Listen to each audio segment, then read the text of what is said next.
یہ حدیث ہم سے محمد بن سلام نے بیان کی۔ وہ کہتے ہیں کہ انہیں اس کی ابدا نے خبر دی۔ وہ حشام سے نقل کرتے ہیں۔ حشام عائشہ رضی اللہ تعالی عنہا سے فرماتی ہیں کہ رسول اللہ صلی اللہ علیہ وسلم لوگوں کو کسی کام کا حکم دیتے، وہ ایسا ہی کام ہوتا جس کے کرنے کی لوگوں میں طاقت ہوتی۔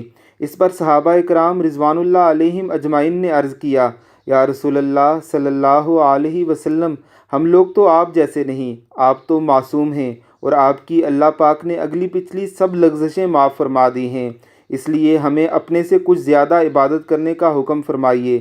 یہ سن کر آپ صلی اللہ علیہ وسلم ناراض ہوئے، حتیٰ کہ خفگی آپ صلی اللہ علیہ وسلم کے چہرہ مبارک سے ظاہر ہونے لگی۔ فرمایا کہ بے شک میں تم سب سے زیادہ اللہ رب العزت سے ڈرتا ہوں، تم سب سے زیادہ اسے جانتا ہوں، پس تم مجھ سے بڑھ کر عبادت نہیں کر سکتے۔ صحیح بخاری حدیث نمبر 20۔ اللہ رب العزت ہمیں بھی رسول اللہ کی اتباع میں دین پر عمل کرنے کی توفیق عطا فرمائے۔ آمین ثم آمین۔